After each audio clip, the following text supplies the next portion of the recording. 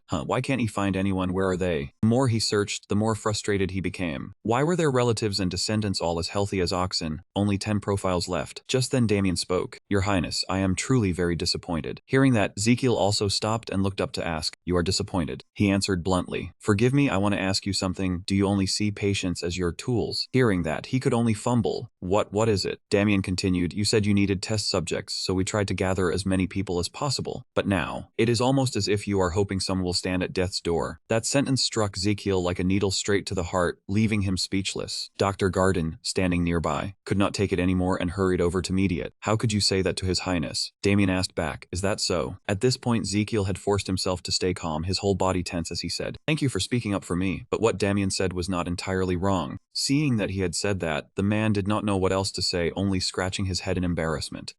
I am sorry, Your Highness. Suddenly Damien spoke again. Your Highness, you are too harsh. How could you embarrass a loyal retainer who stepped forward to protect you like that? Even though he was defended, Garden still could not feel happy, and immediately turned to snap back. Look, what you said to His Highness was no less harsh. Seeing this, Ezekiel was speechless, wondering what on earth these people were acting out. Hearing any more of this only gave him a worse headache. He did not hesitate to kick both of them out and shout loudly, all of you, out. Returning to the unfinished work, he held his head and sighed. Terrible, only 10 pages left. Just then, a rather long survey sheet suddenly caught his eye, and inside it was written, I do not know whether I am allowed to say this in the survey, but I will gather the courage to write it down. I have an 8-year-old younger brother, but once or twice a month, his whole body would suddenly tremble violently and foam at the mouth as if possessed by a demon. I asked several doctors to take a look, but still could not find the cause. The priests also prayed many times, saying they had done all they could to drive out the evil energy inside him. Reading this far, Ezekiel could not help but smile. Found him. The next morning, Ezekiel immediately ordered a maid to bring his younger brother to the room. She said awkwardly, Your Highness, this child. Beside her was a dark red-haired boy, his whole body shriveled up from fear. She continued, This is my younger brother George. But a moment later, everyone stepped back outside the door, leaving the boy inside to speak with Ezekiel. He spoke first. Hello, the boy answered timidly. Hello, Your Highness. Seeing that the boy seemed afraid of him, Ezekiel smiled reassuringly. Just call me Ezekiel. But in his heart, he thought the boy was visiting the palace for the first time, and was also meeting the crown prince, so he must be more frightened than curious. Thinking that, he reached into his pocket and took out something. This was the best way to help a young patient relax. Right after that, Ezekiel held out his hand covered by the white cloth in front of George, making the boy extremely curious. It turned out that in Ezekiel's hand was a brightly colored candy, the kind every child loved. George was no different from any other normal child. The moment he saw the candy, his eyes lit up. Seeing the boy interested, Ezekiel held out the candy and said, "Here, this is a gift for you." Just as his hand was about to touch it, George became so frightened that he hurriedly backed away. Ezekiel asked curiously, "What is it?" The boy hesitated and answered, "I am not allowed to let you touch me." He asked again, "Then can you tell me why?" Hearing that, the boy hesitated for a long time before finally speaking. "I am possessed by an evil spirit. Because of that, the other children always bully me. They even call me a monster." Hearing those words come out of the boy's mouth, Ezekiel felt a pang in his heart and said, "No, you are not a monster at all." George clenched his fists and continued, "Yesterday I fought with them because they tried to copy me and insult me. But I lost. It was very strange. Then everything suddenly went dark." He asked in surprise, "Everything went dark?" George recalled it and replied, "Yes, sometimes I suddenly feel something very strange. My body starts trembling violently, then my whole body stiffens and goes numb. It feels as if I am lifted off the ground and then thrown back down again. The sky and earth seem to drift farther away, and I can hear very strange sounds." Thinking of that, the boy's face fell. "Then when I woke up, I was almost completely drained of strength." After hearing what the boy had said, Ezekiel said, "I understand. Even so, you have endured all of that." After speaking, he gently stepped forward to hug George, soothing and comforting him. "George, you are very brave." Being hugged, the boy was so moved that his eyes grew moist, and he stammered, "Your Highness, I mean Ezekiel, you really should not touch me. I am being possessed by evil spirits." Ezekiel immediately refuted it. "There are no evil spirits. That is..." Just then, his hand touched George's back. "The system has been activated, beginning pulse check and scan. Preliminary assessment. The patient has a fairly healthy body. However, due to abnormal brain waves, seizure symptoms have been detected, which could lead to severe generalized convulsions." Hearing the diagnosis from the system, Ezekiel also guessed the boy's illness and thought to himself, "This is also called epilepsy. Normally it would not be too dangerous, but because the brain waves are in disarray for an unknown reason, that will cause the whole body to convulse and the patient to lose consciousness." After thinking it over, Ezekiel slowly stood up, looked at the boy and said, "In any case, even if you really are possessed by an evil spirit, you are not strange at all." The boy asked delightedly, "Really?" He pointed confidently at himself and replied, "Of course, I am the crown prince, remember, I am always right." In his heart, he thought that it was fortunate he had discovered that the boy had epilepsy, but if he wanted to treat it, he still had not found the cause. What a pain he did not have any device to scan with, something like an MLI machine. While he was deep in thought, George's weak voice suddenly rang out, "Your Highness, I mean Ezekiel." Hearing that, Ezekiel also stopped thinking, looked down, and blurted out. Before him now, George was pale, his whole body convulsing in waves, his eyes rolled back from pain. "I feel very strange." Seeing those symptoms, Ezekiel worriedly wondered, "A seizure, why now of all times?" The people standing nearby were just as panicked. Dr. Garden cried out, "The child." The maid could not keep calm either, and trembled as she collapsed to her knees. Dr. Garden stepped back and said, It really is possessed by an evil spirit." Hearing that, Damien did not hesitate to draw his sword, pointing it straight at the child and said, "Your Highness, please stay away from him." Seeing everyone shun the poor boy, Ezekiel ground his teeth in fury. He could not hold back any longer, raised his hand and shouted, "Stop it at once." A trace of something unreadable flashed in his eyes. "This has nothing to do with any evil spirit. This is an illness. He is only sick. Patients are the ones who need care and protection." Finishing his words, he gave the order, "This child is in a lot of pain. Hurry and get me a pillow." The maid trembled as she answered, "Yes, yes, Your Highness." Soon after, a pillow was brought over and George was gently laid down. However, the boy's body was still convulsing nonstop, foam gathering at his mouth. Garden asked anxiously, "The child's mouth is foaming. Should I wipe it with a handkerchief?" Ezekiel immediately shook his head to stop him. "No, do not do that. His jaw is cramping uncontrollably. If you are not careful, he could bite the cloth and swallow it. We cannot do anything for now. We can only support him after the seizure passes." As soon as he finished speaking, he suddenly widened his eyes when he saw a brilliant orange surge of energy coming from George's body. He asked in shock, "Why can I sense mana from him?" Suddenly remembering something, he blurted out, the Azrahan core method. It is extremely sensitive to mana flow. Basically, mana is the circulation of energy. If I can see it clearly and accurately." As Ezekiel raised his hand to George's chest, he thought, "Maybe I will find the cause of the epilepsy." He slowly closed his eyes, focused his senses, and thought to himself, "I can see it." A moment later, when he opened his eyes, the place where he stood was already inside the boy's body, surrounded by strands of meridians. Ezekiel looked around once, then thought to himself, mana was present everywhere, flowing in whatever direction it wanted. He gently reached out to touch the mana stream before him. "I have to focus. This chance does not always come. I need to find the root cause of the epilepsy." Ezekiel kept walking while observing. I guess this is the spinal nerve. That must be the cranial nerve. I cannot be tired yet. I still have not gathered any information. It seemed his heart could no longer take it either. It cramped and beat violently. He pushed himself a little further. Ezekiel struggled onward, sweat pouring off him as if he had just stepped out of the bath. At last he reached a very strange space. There, an unbelievable blaze of light poured out. Seeing that, he cried out in delight, the vagus nerve, that is it. His eyes widened. An abnormal signal was appearing in the vagus nerve, causing seizures in both the brain and his body. Thinking of that, Ezekiel turned to the others and said, "Bring me a blanket, then cover him with it. This child needs rest right now. Do not wake him, just let him sleep." As he spoke, his face also went pale. At the same time, do not make any noise, and do not disturb this place. After finishing, Ezekiel collapsed onto the ground and passed out. The others panicked and shouted, "Your Highness." Even though he had collapsed from exhaustion, a satisfied smile still remained on Ezekiel's lips. "My God, he has passed out. Your Highness, are you all right? Your Highness, please wake up." At this moment, he felt oddly relieved. At last I found the cause, now I can treat him. Before long, night fell and the space sank into a quiet darkness. Ezekiel also slowly opened his eyes, waking from a long sleep. He sat up in bed, holding his head and muttering, "Right, it hurts. Did I pass out? It seems the Azrahan core method was activated to its limit while I was unconscious." Just as he was thinking that, Damien, who had somehow been standing beside him, spoke up, "You are awake." He froze and cursed inwardly. "Damn it, you startled me. I thought you were the Grim Reaper." He then continued, "You have slept for half a day." Hearing that, he immediately remembered and asked at once, "Really? How's the child?" Damien replied, "George woke up in the evening, but he is still very tired." Ezekiel let out a breath of relief and added, "That is easy to guess too, since his seizures were quite severe." Damien continued, "Yes, after dinner he lay down and fell asleep immediately." Speaking of that, he stood up and walked outside, thinking to himself, I had guessed this might be possible, but I did not expect the Azrahan core method to diagnose it this accurately. It is even better than X-rays. Ezekiel was taking a shirt from the wardrobe while continuing to think. Now I know the vagus nerve is the cause. There is only one way to treat him, stimulate the vagus nerve. Seeing Ezekiel seemed to be going somewhere, Damien asked curiously, "Your Highness, it is midnight, where are you going?" He quickly put on his shirt, the corners of his lips curling slightly, his eyes full of confidence. Ezekiel grew even more excited and laughed, "To find lightning, what else?" Cut to a large room in the palace with two soldiers standing guard at the door. Suddenly, from a distance, two familiar figures slowly approached. The replacement guard was startled and shouted, "Who is there?" But when they saw who had arrived, they froze, their faces blank, not knowing what to say. It turned out to be Ezekiel and Damien. He cheerfully said, "Thank you for your trouble. Please take me to Lord Xanatis." Hearing that, the two soldiers immediately led them inside. After walking for a while, they finally stopped before the door to a large room. Outside, special symbols still glowed in emerald green, looking extremely strange. Ezekiel did not hesitate. He pushed the door open hard and strode straight in. From inside, a man with long white hair wearing pink cat pajamas jumped up in alarm and shouted, "What the hell is this?" After collecting himself, he stared blankly and asked, "Prince, is that you? You are the palace mage, Lord Gianetis." Ezekiel walked over to stand before him, scratching his head with an awkward smile and said, "Lord Xanatis, please forgive my sudden visit, but I have a favor to ask." He asked in surprise, "Pardon me." He tapped his forehead lightly and continued, "Please channel lightning magic into my back." Those words struck Gianetis like thunder, leaving him dazed and unable to understand what was that. Cut back to the day before, Gianetis had been summoned by the Emperor for a private talk. Recently, Ezekiel has changed too much, and done many strange things. Yes, he has also been acting very strangely. The Emperor's face showed clear concern as he continued, to the point that even I have to worry about what he will do next. Just as he finished speaking, the corners of his mouth lifted into a knowing smile. Gianetis was very quick on the uptake. Just one glance was enough for him to understand. His gaze was faintly suspicious, but he stayed silent, thinking to himself, "Yes, your majesty, anyone would soften before their own child. I have accompanied you all my life. I know exactly what you are thinking." Back in the present, Ezekiel was still trying to grasp his hand and shake it wildly, pleading, "Come on, use lightning on me." He thought helplessly, "Your majesty, he really has changed a great deal." Gianetis looked down at Ezekiel and blurted out, "He is becoming harder and harder to understand." After thinking for a moment, he asked, "Why would I have to hurt you? If anything happened to you, I would be executed." He answered at once, "Good heavens, I did not ask you to do something crazy like kill me. I only asked you to channel a little electricity, not enough to injure me." Ezekiel explained with a smile, "I need this for something very important. Please keep it going continuously for 3 hours. Gianetis could only think helplessly. This request is truly bizarre beyond belief. As far as he knew, lightning magic had tremendous destructive power. A high-level mage casting it could even rival a natural disaster. But he wanted to reduce it to static electricity and maintain a stable voltage for 3 hours straight. That required an unbelievably precise level of control. Thinking that, Gianetis spoke up, "Your Highness, do you know how difficult this request is?" Hearing that, he fell silent for a moment and still did not answer. After weighing it over, he answered frankly, "Of course I know. It would be no different from driving for 3 straight hours on a road with a 30 km per hour speed limit. That is why I came to you. Ezekiel draped an arm over Xanatus' shoulder, his face full of excitement as he praised him. Who else could control magic as well as you, Lord Xanatus? Hearing those flattering words, he beamed and scratched his nose. He continued, who is the most talented mage in our empire? His heart and reason answered in unison, it is Gianetus. The soldiers and Damien watching that scene could not help but shudder, cold sweat pouring down. Gianetus stroked his beard and thought to himself, it seems I am starting to like the idea of taking on this challenge. Thinking that, he was about to continue, but your highness, before he could finish, Ezekiel cut him off. If anything happens to me, do not worry, I will not make you take responsibility. Even if I am injured or worse, you will not have to bear any blame. Then he pointed at the soldiers and Damien, they will testify. The moment they heard that, they turned pale with fright, thinking only, do not drag us into this. Seeing he was still hesitant, he quickly grew serious and explained, I am not trying to do anything bad at all. I only want to save someone. Learning his purpose, he immediately nodded. If that is the case, I will try. He asked, then shall we begin? Ezekiel was much more energized, the corners of his mouth lifting as he answered at once, let us begin. A moment later, everything had been prepared. Gianetus looked at Ezekiel sitting on the ground, holding the staff, while Ezekiel thought to himself, cannot risk using electricity on a child, I have to test it first, it must be safe. Thinking that, he said, your highness, are you ready? From Ezekiel's body suddenly burst a vivid blue surge of mana. He closed his eyes and gave a slight nod. Having received the answer, he did not hesitate any longer, immediately raised his hand to create a golden bolt of electricity and said loudly, if so, I will begin casting. Gianetus tried to keep the current as weak as possible, almost static electricity. Feeling the current rushing toward him, Ezekiel startled slightly and said, ah, like an ant bite. He closed his eyes, smiled in relief, and thought to himself, just as I expected from a palace mage. I knew he could do it. Now it is my turn, I will absorb the current and convert it into electrical impulses. Then I will activate the electrical signal. I will directly create a signal symmetrical to the faulty nerve signal in the child's vagus nerve, then completely control those neural signals. Corners of Ezekiel's mouth lifted slightly in satisfaction.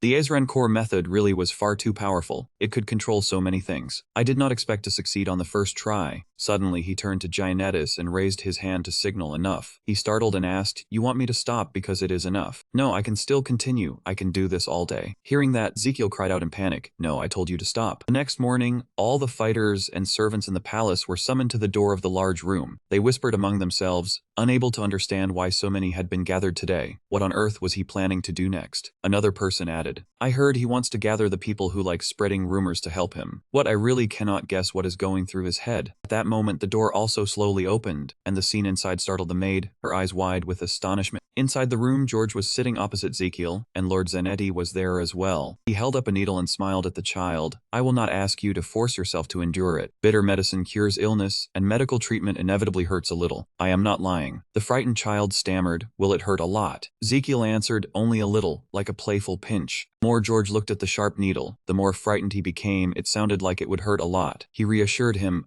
this does not hurt, I promise. He asked again, really? Without realizing that the needle had already been inserted into his neck. Ezekiel replied, yes, I already inserted it, and you still did not notice. Finished, Ezekiel stood up and moved toward Gianetus. The two silently looked at each other, tacitly understanding that the real pain had only just begun. He no longer hesitated and immediately swung his staff, aiming straight at Ezekiel. Inside his heart, a surge of energy was gathering. He thought happily to himself, good, the electric power is building up very well. This was exactly why he had gathered everyone here, so they could witness it with their own eyes, then spread the word everywhere. Let the good news about this breakthrough treatment be passed around. Only Dr. Garden was not looking well at all, his face turning pale one moment and green the next. I really cannot believe the prince is actually being affected by the cold ray. Ezekiel gently touched the needle on George's neck, thinking to himself, now to transmit the processed electric current. His entire being quickly moved deeper into the boy's body. After moving for a while, he finally reached the section of mana that had become disordered. However, Ezekiel felt that something was not right, his eyes widening in shock. Wait, this feeling is terrible. He panicked and hurried back. Damn, the mana flow is being interrupted. It will explode soon because of the blockage. The seizure is about to begin. At the same time outside, George's face gradually darkened. The boy clutched his chest and asked, Ezekiel, how long do I have to keep holding on like this? Inside, Ezekiel was still doing everything he could to save the situation. At worst, we only have at most 3 minutes before the seizure begins, maybe only 1 minute. He looked at the mana streams growing more and more chaotic, then silently calculated, I have to activate the opposing signal on this electrode, otherwise there will not be enough time. Even if I use the Azrahan core technique at maximum efficiency, this process will still take 30 minutes. Should I stop and treat him later? If the seizure is allowed to happen, they will spread ugly rumors. I also do not know how much longer Lord Gianetus can can hold out. Damn, in a situation like this, a patient like me has no time to hesitate. Thinking of that, he called out Gianettis. Ezekiel did not show the slightest expression, slightly turned his head, then said, "Please increase the power of the lightning magic to 3 times its current level." Hearing this, Gianettis was utterly shocked, his eyes wide as he blurted out, "Sorry, say that again." "Do it immediately, I will explain later." He tried to remind him that it would hurt a lot. But at this moment Ezekiel did not care at all, and he said firmly, "It does not matter." Seeing that resolute attitude, Gianettis did not hesitate any longer. He directly increased the electric current by 3 times, striking straight into Ezekiel's body. "All right, Your Highness." Even though it hurt inside, he still thought to himself, 10 seconds left before the seizure begins. I have to absorb more mana, process it, and complete the treatment. Inside the boy's body, Ezekiel followed the cause of everything step by step and found the proper place to place the absorbing electrode, the carotid artery. In this way, he moved toward the vessel he had identified as the carotid artery, then used the paper strip to wrap it tightly. While doing so, he silently counted the time in his head, 5 seconds left before the seizure. At the same time outside, George seemed unable to endure any longer. Foam began to spill from his mouth, his face twisted in pain. Under everyone's panicked gaze, Ezekiel still did his best to count down 4 seconds left. Mana became increasingly chaotic and violent, forming a huge wave. The time had reached 2 seconds. Inside, the carotid artery was finally tightly bound by the clamp. His face was tense beyond measure, sweat pouring down like rain, he thought to himself. The moment the countdown ended, a burst of red and blue electric arcs suddenly exploded outward, covering everything around them. Ezekiel must not be allowed to retreat. George was now purple-faced and curled up, his voice coming in broken gasps. Suddenly, the boy's eyes widened, his body felt much lighter, and he no longer felt any pain. The boy looked ahead, asking in confusion, "Ezekiel." Ezekiel also forced a bright smile and asked back, "Are you feeling better now?" Seeing everything go smoothly, Gianettis was also somewhat relieved. He let out a soft sigh of relief. George's older sister was also extremely surprised by what had just happened, thinking to herself, nothing happened. Usually he loses consciousness as soon as the pain starts. Yet now, this time Ezekiel's body was not doing well either. He trembled in rhythm, hugged his arm, and panted, "Thank goodness, that was close. My body is still numb." As soon as he finished speaking, the system displayed, "Level 2 treatment fee has been activated. Patient George, treatment method, vagus nerve stimulation surgery, lifespan increased by 3 days. Estimated lifespan 161 days. Looking at the lines that appeared before his eyes, he exclaimed happily, "Good, I have another day to live." The system continued to report, "You have used the full power of the Ezran core technique to endure the intense stimulation from the body. Because of this, you have surpassed your limits. The Ezran core technique has leveled up. Skill name, Ezran core technique, level 1 circle level 2. Mana of the mana circle greatly increased. Mana increased by 130%. Stats required for the next level, HP 100. Current HP 100. After skimming through it, Ezekiel could not help being shocked. He clenched his fist, delighted. The Ezran core technique has leveled up, and the amount of mana has increased much more. Thinking of that, a new notification rang out. You have successfully endured stimulation from a large electric current. The lungs and large intestine have gained the metal attribute, and can resist the wood element. Metal overcomes wood. The internal organs have gained the wood attribute. The liver has awakened. As soon as the notification appeared, a new member immediately kicked the door open and charged straight in. The one who came in was none other than the liver. It shouted loudly, "Hey, you lazy bum." As it spoke, it threw the bag straight to the ground and ordered, "Take my bag." That sight left the other internal organs frozen, unable to understand what was happening. Unlike the large intestine's joy, the heart coldly asked the new one. As soon as it finished speaking, the large intestine stripped off its shirt. It happily ran over, shouting, "Finally escaped being the new guy, so happy." However, in the face of that friendliness, the liver was not at all warm. It stood there coldly, staring straight ahead without saying a word. Then it raised its hand and gave the large intestine a vicious slap, making the other twist its mouth. It looked at the large intestine and said coldly, "Trying to make me the new guy, you really want to die." Then the system appeared. The liver gave you 300 HP. The lungs, heart, and large intestine rejoiced at the new organ joining. You gained an additional 500 HP. Liver celebration banquet has begun. You gain an additional 300 HP, current HP 1300. Instead, Ezekiel thought happily to himself, "A new organ, I can gain even more HP from now on. What a wonderful day. I have leveled up the Ezran core technique, awakened the liver, and gained HP as well." As soon as he mentioned that, the system suddenly asked if there was anything else. He answered blankly, "Is that all?" Suddenly a loud voice rang out. Ezekiel, the one who called, was none other than George. Hearing the call, he turned and asked, "What is it?" The boy with an innocent expression spoke up, "Is there something strange about me?" Hearing that, Ezekiel gently lowered his head, pulled the needle that was stuck in the boy's neck out, and replied, "You are not strange at all. As he spoke, he kept a confident expression, saying that normally when he saw something like this, his vision would go dark and he would lose control. You're surprised it was different this time? The boy answered yes. Ezekiel continued, then from now until the end of your life, you will stay stable like this. Those words made the boy unable to believe his ears, his sparkling eyes widening. Really? He stood there laughing, then replied, right, you will never have to suffer pain again. If I am lying, you can take your prince position starting tomorrow. The maid standing behind him could no longer hold back either, her eyes brimming with tears. She softly called out. Hearing his sister's voice, the boy happily tilted his head slightly to the side. Sister. Two siblings rushed into each other's arms like that, bursting with happiness. Looking at them so happily, Ezekiel also felt happy in return. He smiled and thought to himself, perfect success. Thinking of that, he looked over everyone's expressions again, and each and every one of them was equally moved. Did all of you see that clearly? Now is the time to spread the good news about my kindness, and also the time for everyone to come here for treatment. The more he thought, the more terrifying his expression became. I will treat all of them, extend their lifespans, so life can be lasting healthy. I am here. Suddenly the scene around Ezekiel darkened, his vision blurred and his mind spun. Immediately after, all he could see before his eyes was Dr. Garden's panicked face and Damien rushing toward him. But I am fainting again. The system appeared and replied, of course, because you have been under too much stress. Before long, time once again passed into the evening in Ezekiel's large room. At this moment he was lying on the bed resting after a long, exhausting day, his breathing even. Suddenly Ezekiel's eyes slowly opened. He looked up at the ceiling and wondered, how long have I been unconscious? My body feels so stiff. Seeing that Ezekiel had awakened, Garden, who stood nearby, hurriedly asked, Your Highness, have you gotten up already? Turned to look at everyone, then smiled and replied, Why are you all here? Don't you have anything else to do? Garden's face immediately darkened, and he muttered, I am exhausted from standing guard over your sleep. After saying that, he could no longer hold back, overcome with emotion until tears and snot streamed down his face, and he choked out, That is why I have always hoped you would wake up early. I have prayed so much, Your Highness. Ezekiel asked in astonishment, What, why are you crying again? Damien, who was standing nearby, explained, You have been asleep for 2 days now. Hearing that, Ezekiel could not help but stare blankly, then sat bolt upright in bed. 2 days already. After a while of silence, Gianettis also quietly stepped closer, and softly said, Your Highness. His already aged face now looked even more haggard, and he trembled as he looked at him. Do you want me thrown into prison? How am I supposed to explain to His Majesty if you faint from my light magic? Knowing he was partly at fault, he could only say softly, I am sorry. Remembering something, he hurriedly asked, What about George, how is he? As soon as he heard his name called, the boy suddenly appeared with a radiant smile, I am fine now. The boy spoke while running closer, his face overflowing with happiness. Seeing that, Ezekiel asked in surprise, Wait, what are you doing here? The boy answered at once, I pestered everyone to let me come here. As soon as he finished, the boy suddenly looked awkward, his cheeks reddening, his hands tucked behind his back as he went on, Because I wanted to give you this. George said that, then took out a wooden bracelet carved with a heart, the gift he had made while he was still asleep. Ezekiel stared in amazement, taking the bracelet before asking, You made this while I was asleep? Looking down at the bracelet in his hand, he felt words failing him.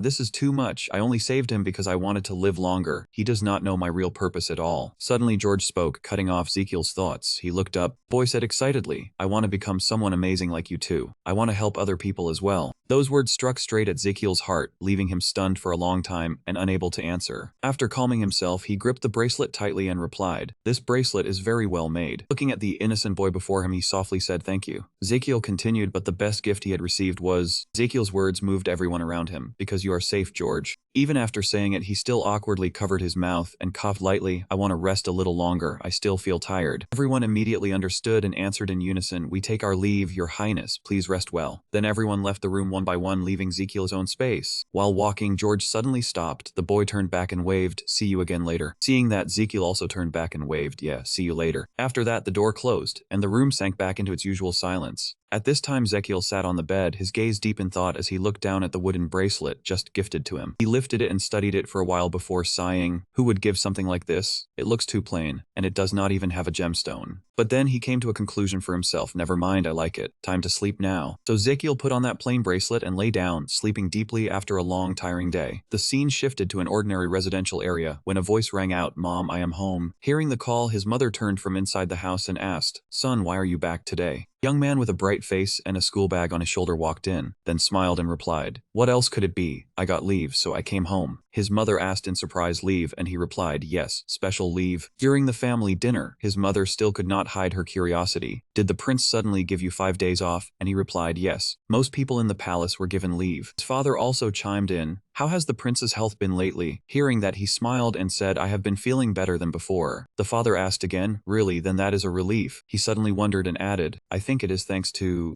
A look of confusion and bewilderment was clear on his face. The prince had recently done several strange things. The whole family listened with greater and greater astonishment and asked again. Strange, the son answered. He said he wanted to heal other people like a doctor. After saying that, he pulled a roll of paper from the side of his school bag. Here, the scroll was placed on the table, then neatly spread open. The three of them all leaned in, staring intently at the contents on the paper with utterly shocked expressions. Suddenly, a strange gust of wind blew in from nowhere, carrying the paper out the window. Papers like this appeared all over the town and the city. Everywhere people passed by. They were also pasted all over the bulletin boards, so everyone could see them more easily. Everyone blurted out in shock, "What is this?" The paper clearly stated congratulations on the grand opening of the Royal Traditional Medicine Clinic, free treatment, and invited everyone to visit. Back pains, stiff joints, acupuncture, bone setting, obesity, direct treatment. Royal Physician Adria Magentano, Royal Chief Physician Piero Garden, specialized in treating difficult illnesses. After reading it, everyone wondered, could he even cure strange illnesses too? At the same time, at the royal palace,